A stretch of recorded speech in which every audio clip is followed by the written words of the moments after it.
All right, and we are live with Josh Earl here to break down the quote-unquote blockbuster trade. Well, it's kind of a big trade that happened earlier today. By the time you hear this, happened yesterday, last night. The Toronto Raptors sent Pascal Siakam to the Indiana Pacers in exchange for Bruce Brown Jr., Jordan Nwora, and 3 first-round picks. The New Orleans Pelicans, as the third team in the deal, are routing a 2020 first-round pick, Kira Lewis, and a second-round pick to the Toronto Raptors. So that is the deal. Just to give a little more detail as to the picks that Indiana is, or that Toronto is receiving. 2 of the first round picks that are going to Toronto are for 2024.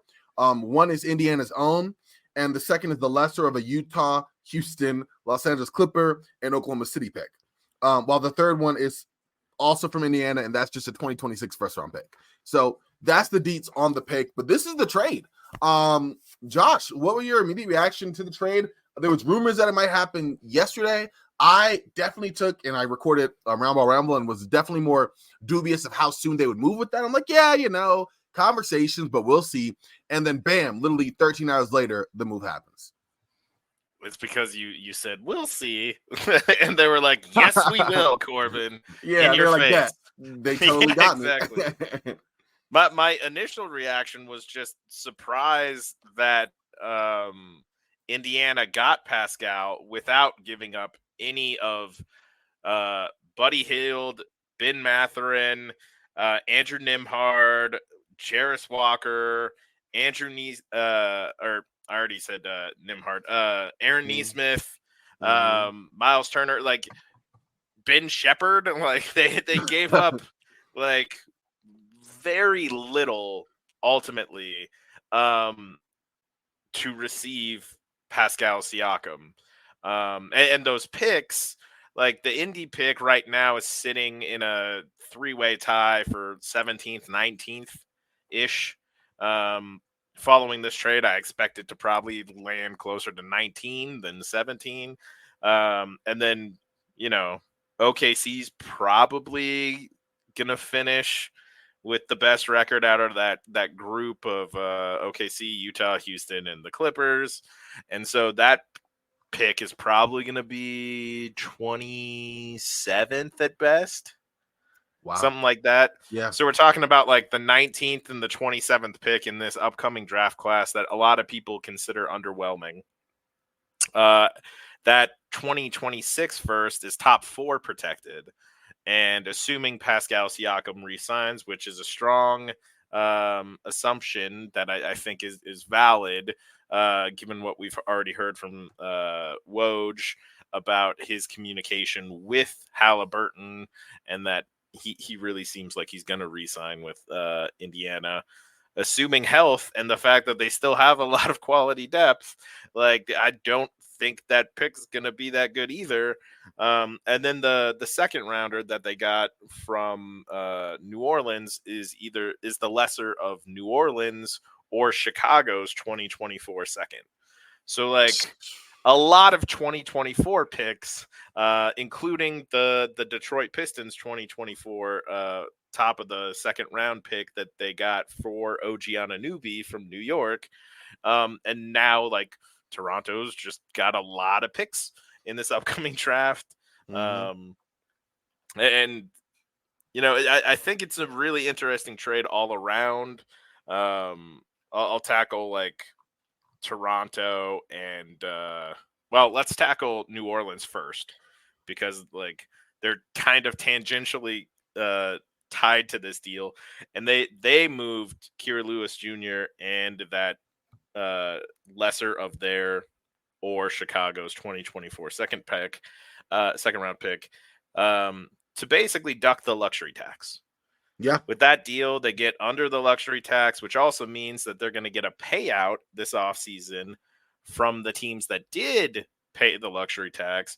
So this also, not only does it cost them less money, but it's also going to net them a payout that's probably somewhere around 18 million plus. Wow. So like you can see why owners really like ducking the luxury tax. Yeah. So that's why New Orleans did it. Toronto kind of made this deal in large part because Pascal's a free agent. They weren't close in extension discussions. We've already seen this play out last offseason with Fred VanVleet, who walked away for nothing, and it'd be extremely tough to watch Pascal do the same. Yeah. So there was pressure on them to make this deal. And then, Bruce Brown's interesting because he's a positive impact player right now. Mm-hmm. Like, he can come in, help right now. But he also has a ton of trade value because he's a positive impact player and because he's a tenacious defensive guy. And his contract next year, the $23 million, is a team option. Mm-hmm. So he kind of has the trade value of somebody who can be an impactful playoff rotation guy. We saw him have an impact in last season's championship series. So he's got that value plus the value of functionally a $23 million expiring contract as well.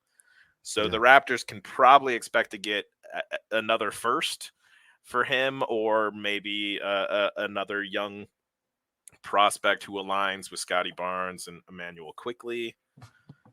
And then like Jordan Nwora, he's a 25-year-old 6'8" forward who can help on the court, but he's also just a $3 million expiring contract as well.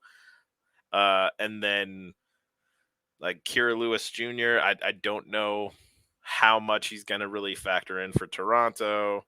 And then those 2024 picks are going to give Masai and Bobby Webster the opportunity to trade up in the draft if they want to, or to kind of package those picks together along with some other stuff to again try to target another young player who they feel fits with Quickly and Scotty Barnes and stuff. So that's why I think Toronto did it. Do you see things any differently, my friend? Anything else that kind of stood out to you from New Orleans or Toronto's perspective before we dive into Indy? Yeah, I mean, from Toronto's perspective, it's interesting because, like you said, Bruce Brown is somebody that can serve a dual role for Toronto as it stands right now, right? He can either potentially help them, give them some guard depth, someone who's excellent moving and cutting off the ball and can open up some good spacing and gravity, and he can also, facilitate a little bit as well. At the same time, he's on a very team-friendly contract, $23 million team option next season. Like, if you're looking to clear cap space, he might be the guy to flip, to get some more assets and role players on the team. And I think that goes to the main question for Toronto here, which is what they're trying to do, right? Like, I think objectively they got worse losing Siakam. That just, it is what it is there. Are they trying to just reset, see how the season goes and see the fit that works around Scotty Barnes moving forward? Scotty Barnes and Quickly, possibly RJ Barrett. Or are they still trying to make the playoffs? Because right now they're currently 1.5 games out of 10th place in the East, right? And the Hawks and the Nets are in the way of them making some noise in the play-in. And the Hawks and the Nets, as of right now, are trying to do so. Who knows where the Hawks will be? Brooklyn, I mean, their pick isn't even their own, so they have no reason not to attempt to compete for the playoffs. So that's interesting to me. But I think however that works out in terms of the overall team direction will dictate what they do with Bruce Brown, because he is a very intriguing piece. Although I got to say, like, he was in a wide open offense that was really good at setting up easy outside shots, and he was shooting 32%. So, like, he's not helping in that area at all outside of his cutting and movement and gravity, which is helpful. But I'm just saying, in terms of like just sheer straight up shooting, no, you didn't really get anything there. I would say he's about the same as Siakam, who, shot a lesser percentage, but definitely ran more hot and cold than Bruce Brown does. So that's really the biggest thing I'm curious about. Also the picks. I mean, they're interesting, right? Like, you already broke down where they land. I guess if you do a really good job scouting, and you see a role player you like, this draft class, from what I've seen and what I've heard from people I respect, isn't super great in superstar talent at all, but you might find some really good depth, later in the first round, intriguing pieces that might fit. And again, that goes back to what Toronto wants to do, right? So I think that's the biggest question, and that's the immediate thing on my mind right now. Well said. That's exactly kind of where I think they're going to is maybe not a full, definitely not a tank, because there's no way you can catch up to the bottom five. No. If you tried. even if you tried, like, I don't think you could catch up to those 5. And I don't think they necessarily want their pick this year. Like, I think they want their pick to convey to San Antonio. So I think they want to at least finish, 7th or later, and not have to, take their pick this year and then potentially have their pick in a presumably better draft class next year go to San Antonio. So I think they want to be competitive and hopefully try to get into the play-in. But I think right now the focus for the rest of this season is like, let's see what works with Scotty, Emmanuel, and RJ. What's missing around them? How can we kind of start planning going forward for building around those guys? True. I like that. I agree. I think that's going to be interesting. So I think with that, I mean, unless you want to touch on, we already did touch on New Orleans. I don't know if there's a lot more to really go into. I think the remaining domino is Indiana. Getting Pascal Siakam, I think this was one of my favorite fits for him. I actually liked Siakam better potentially in Sacramento. But obviously, for whatever reason, Sacramento was scared away from it. Whether it was the package that they offered wasn't enough for Toronto, or what has been more reported is that they kind of were scared away from the lack of commitment from Siakam, or potentially signing an extension or trading 2 pieces for a player who might not stay after the offseason, which, like, in my mind, I get it. But if you're trading Harrison Barnes, Kevin Huerter, and some draft capital, like, depending on how good the draft picks are, which are they going to be better than what the Raptors got from Indiana? I don't think so. But also, I mean, I don't know, right? And then also, like, Harrison Barnes has not been a great fit for Sacramento this season. Like, he's been a negative there. If he's not making the ball go through the hoop, he's not really doing much else. And he's been a slep storer on defense, and that's been a hard thing for them, right? And then, Kevin Huerter's good, solid, but he's been in and out the rotation. You want to throw in Davion Mitchell? Okay, everything I said about Kevin Huerter, except not really a good shooter. So, like, those are issues. I'm not sure why Sacramento ultimately didn't do it. I'm sure we might find out something in the future. But as it stands, Indiana was the second best fit for me, like, and I'm sure many others, for Siakam fitting right into. And you're getting, 2-time All-Star, a guy who's a great scorer, a good defender, good versatility, and he playmates well too.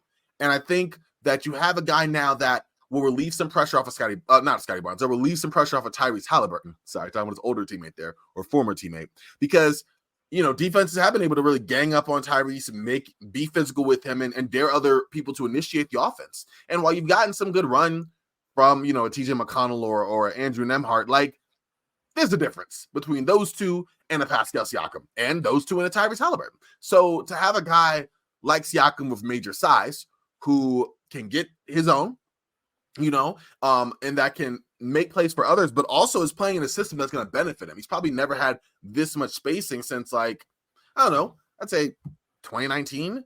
I mean, probably more now, but 2019, I think you had, like, decent shooters. Kawhi, you had Danny Green. You had Danny Green. You had Kyle Lowry. You had Marcus Red Gasol. was shooting well at that time. Yeah, exactly. So you had some good spacing there. Maybe not conventional, like, wide open, the style of play they had, but you definitely had some spacing there, and he was able to thrive, and we saw that. I think this is just as good as that, if not maybe even a little better, given the volume of shooters like a Buddy Hield, like a Tyrese Halliburton, like guys who are known to shoot 3. Even Aaron Nesmith, who probably factors in as your small forward now. Miles Turner. So I think you have more high volume 3-point shooters here, and that's probably the difference. But I like it. I wonder just how he fits from a shooting perspective, just because Tyrese Halliburton is good at finding people on the outside, slinging the ball and making shots. And Siakam hasn't really been much of a catch and shoot player the last 3 years. I know there was an article Zach Harper wrote that said he shot 36.5 like 3 years ago, and that was his best mark, which that's decent. But, like, again, not great. Now, is it because the quality of the shots will be better now than they were the last couple of years in Toronto?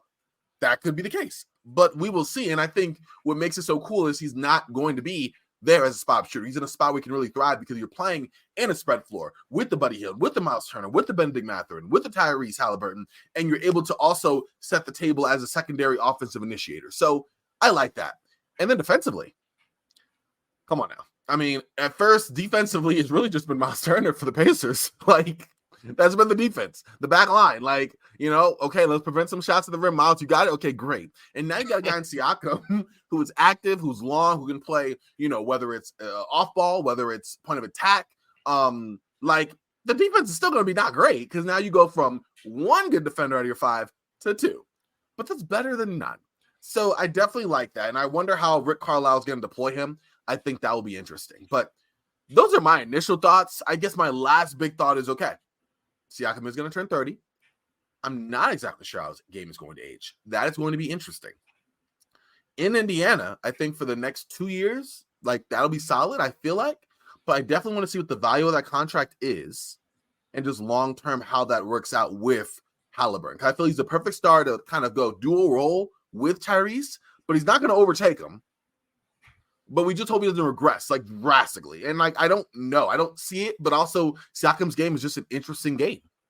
I mean, he could be the type of guy who lasts for a while. He could be Luol Deng. You don't know. Now, Luol Deng also played a ton of minutes. To be fair, and so Jimmy Butler. So yeah, but like Thibs and the Bulls' health and training staff. That's fair. We'll not get into too much because I don't like bad mouthing people that mad. But no, yes. I get you. I get you. I'm not trying. No disrespect to Luol Deng, aside from that contract with the Lakers. But aside from that, like, get your great money. Guy. Well, great, yeah, get your money. That's right. Go get the money. Go get the money. Okay. Anyways, what are your thoughts, Josh, on Pascal Siakam and his video? I think I gave a long spiel there. No, I agree with you that I think the biggest thing is he is that second scorer and more importantly, that second playmaker that the Pacers have been looking to add to Tyrese, particularly to help, like, and you mentioned this, like, particularly to help when teams overload on Halliburton, like your Lakers did in winning the in-season tournament. Props, kudos. Thank you for that. I appreciate that. but like you said, really doubling Halliburton and denying Halliburton the ball when you have a Pascal Siakam is way different than, like you said, Andrew Nembhard, TJ McConnell, Buddy Hield, Ben Mathurin. So I think that alone is going to be a nice leap for them. The other thing to note is you kind of mentioned that the context for Siakam is improved in some ways, like the spacing. The other thing is the Pacers lead are like second in the league in pace. And the only reason they're not first is because Washington also just runs really fast, but Washington doesn't have Halliburton. And I think that pace is also going to really open up things for Pascal. I think he's going to see a boost in his efficiency. I think he's going to see a boost in points per game. I also wouldn't be shocked to see his 3-point percentage go up a little bit. I don't expect him to all of a sudden, be like a 38 or 40% 3-point shooter. But I think Halliburton and McConnell are much better on-point passers than, Scotty Barnes is to this point and who like Siakam's played with in the last couple of seasons. So I think Siakam's going to get a little bit of cleaner looks, especially since he's the one in guy in a 4-out offense. Like you mentioned with Hield, Halliburton, Nembhard, Mathurin, Shepherd, Neesmith, like Turner, like even Jalen Smith to a degree, like everyone else is kind of able to space. And I think that's going to give Siakam a lot of opportunity getting to the rim in two-man actions with Halliburton, getting to the rim in off-ball actions with Buddy Hield, where the defense has to worry about Buddy, and now Pascal's got, a slightly more open route to the basket. His post-ups and his ISOs are going to be a little more spaced out, less help defense to come over. I think this is a really good context for Pascal. And it's funny that we don't talk about Pascal more because over his career per 100 possessions, the dude's averaging 27.5 points per game, or 10.3 rebounds, 5.7 assists, 1.4 steals, and 1 block on 49, 33, 77 shooting splits. Like, It's pretty solid. That's impact all over the floor. that's really good. That's really good. And we don't really talk about him too much because I guess he's not like, mostly because I think Toronto hasn't been successful enough for him to be kind of higher in the zeitgeist. But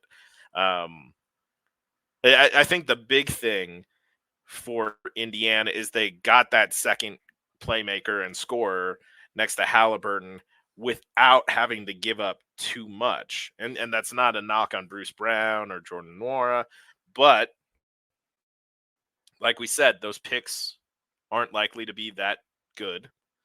They're not likely to be picks that Indiana's going to be kicking themselves in the butt later on for giving up. And Bruce was almost always going to be moved this offseason, probably. Like, I don't really think the plan was really to bring him back on that $23 million team option. He just didn't make enough of an impact, I think, that they thought he was like a priority to keep. You know, like, he was solid enough, but I agree. I definitely thought there was hope of him being able to, you know, either renegotiate, not renegotiate, but like sign to a longer term deal had things worked out, you know, whatever the case may be. But like, obviously the experience wasn't super great. And on paper, it wasn't, in my opinion, either. Yeah. And I think the other aspect of this I haven't really heard anybody mention is because, because Indiana still has Mathurin, Jarris Walker, Nimhard, Shepard, Neesmith, Jalen Smith, etc. They have all these guys still. They could conceivably make another impact trade before the deadline. I don't know if that's where they'd be leaning necessarily, but they could. It's certainly in play. I think that is very interesting. I think that's very interesting to consider. Yeah, I wonder. I kind of wonder what's going to happen there. Like, what is the next move exactly? Because they do have the flexibility to play around with that now. Exactly. And I don't necessarily see an obvious deal.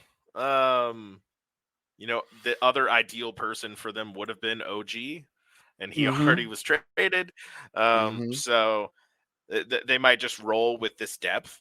And then the other element of this deal that I love for Indiana is Pascal Siakam is arguably one of the greatest player development stories of all time.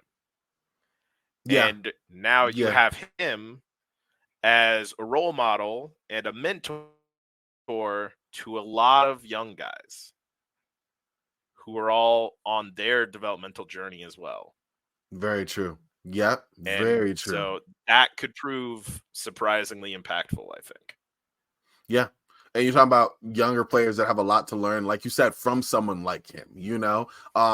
Yes. And he's a good team fit, I think. Like, that's what I like. Like, again, even I wonder how he ages in the role that I think the Pacers are bringing him on to be, but just in general, like a good locker room person from all accounts, somebody whose game I think will blend well with others. So that part of it, I'm definitely on board with. I have one kind of lasting question from Toronto and Siakam's time. Do you think that it were you on board with them finally moving on from Siakam? Like, if he would have stayed and wanted to stay, and you are Usai Ujiri, do you keep him? Do you make a trade? Maybe not this trade specifically, but do you make a trade? Do you not think you fit with Scotty Barnes? I definitely think it was interesting and perhaps a little bit duplicative with Scotty, but at the same time, I thought they did decent. I just thought it was a lack of overall shooting, some other issues around the floor that kind of held them back, but I didn't think that they were like Monte Ellis, Steph Curry incompatible.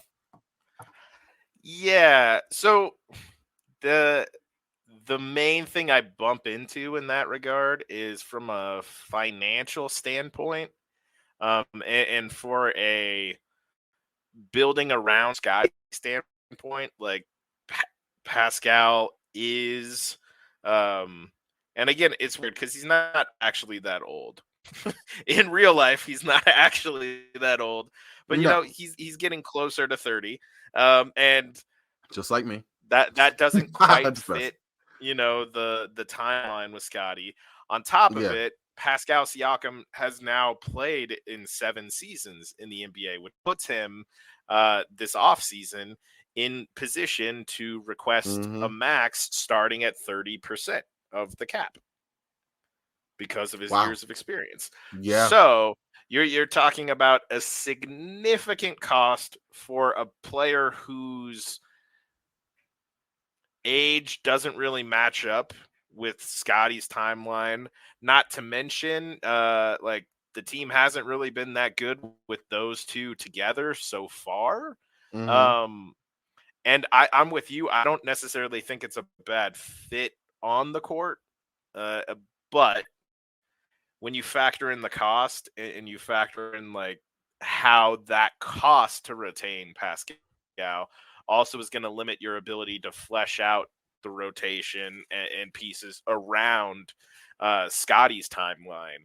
I think for that reason, you got to kind of consider moving him.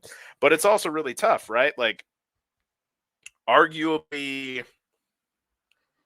the third or fourth best Raptor, top 5 Raptor in franchise history. I mean, I put Again, Alvin Robertson ahead arguably, of him, but I'm just kidding. I'm just kidding. First shot in Raptors history, baby. Shout out to Alvin Robertson. Anyway. And like we said, one of the best like stories, like fantastic developmental story that happened under your watch, on your team, won a championship, was all like 2-time All NBA, 2-time All Star. It's hard from a narrative standpoint to like move on from that guy. But again, I think from that financial standpoint and from trying to maximize your ability to build around Scotty Barnes on his timeline, that you kind of have to do it. That's fair. That's fair. No, I'm with you on that. I think it's interesting, but that was something that I definitely was pondering in the aftermath of the trade. It's like, well, could it not have worked? And I don't know what the ceiling would have been for sure on that, but I definitely think it could have been a competitive team. But you're right. I think I'm being a little bit sentimental to what Pascal Siakam was to this team. I mean, and now all of them, whether it's Marc Gasol, Norm Powell, OG Anunoby, obviously Kawhi. You look at Kyle Lowry, like they're all gone. And what an era that was for Raptors basketball. It was a 3-year stretch, 4-year stretch from 2019 to this past year. Yeah, I definitely think this was the golden years for Toronto. I don't want to call it off like it's over. I mean, Scotty Barnes, I'm sure there'll probably be another new era. But the point being is like, what a run, what a run. Yeah. Any last thoughts here? Huh? They did win a championship that never goes away. No, that doesn't. Yeah, like if Toronto Raptors ever have like a Ring of Honor type thing, Pascal's gonna be in it. Yeah. As he should be. As he should be. I absolutely think that you're right on that. And we'll just wait and see kind of where that goes. But as of right now, excited to see what the Pacers look like. It does look like Pascal Siakam is probably not going to play for the Pacers tomorrow against the Kings, which would have been a really funny game to have watched. But there are 3 more matchups this season between the Pacers and the Raptors, including 2 in Toronto. So we will get the Pascal Siakam return game. We will get the tribute video, and he will get to hear the love from the crowd and everything, and that'll be cool to see. I'm very excited for those matchups for sure. But any last thoughts here before we move on for the evening, Josh? I think that the final thought for me, and Indy has already been one of my like favorite teams from this season because I love how they play, and I'm a big Halliburton fan. He's probably my second or third favorite active player. And I think this move maybe I don't think it puts him along with, Boston. But I think this puts them in the position to maybe make it really hard for a Philly, Milwaukee, Miami series. Not saying they necessarily beat any of those 4 in like a Mhm. second round series or something like that, but I think they're a lot better positioned to do something like that now. And I'm interested to see how the rest of the season plays out, and if Indiana can kind of move themselves even further up the standings, and see how things play out in the playoffs with this like team plus Pascal and still retaining the depth they have. Yeah. Yeah.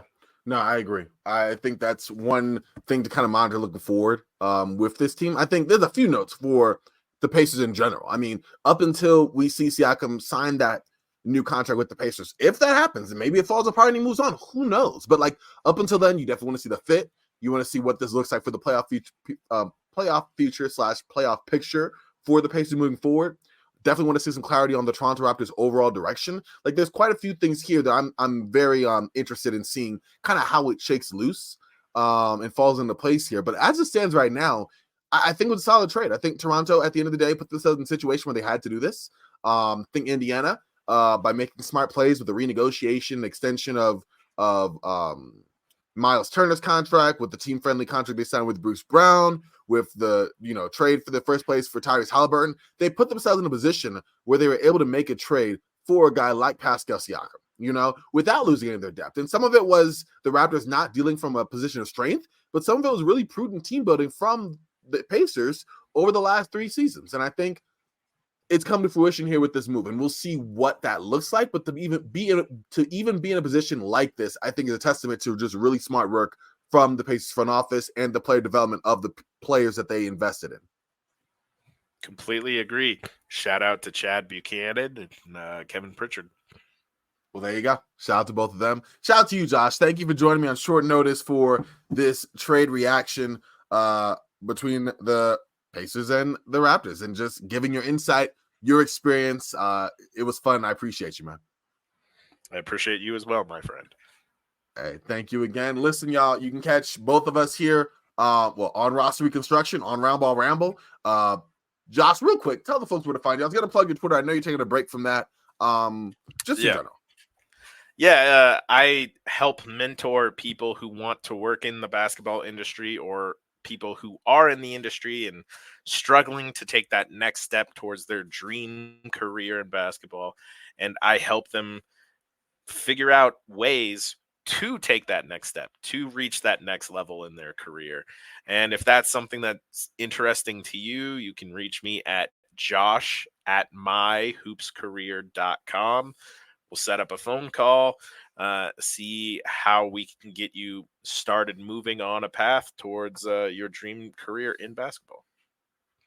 Please take advantage of Josh, his insight. I mean, his basketball experience, all of the things, his commitment to team basketball, his anti-ISO basketball might annoy you. I'm just kidding. Honestly, like, real talk, Josh, one of the best in the business, and he's trying to help you become one of the best in the business. So check out him for sure. If you want to, I'm just trying to make it myself. I don't really have a whole lot of insight to help y'all with, but you can follow me on Twitter at Corban NBA, CORBAN NBA.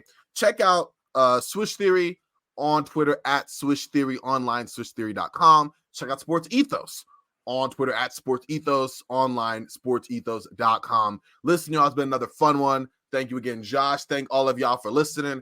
For Josh, for myself, we are Frosty. Y'all stay frosty. And as always, talk to y'all real soon. All right,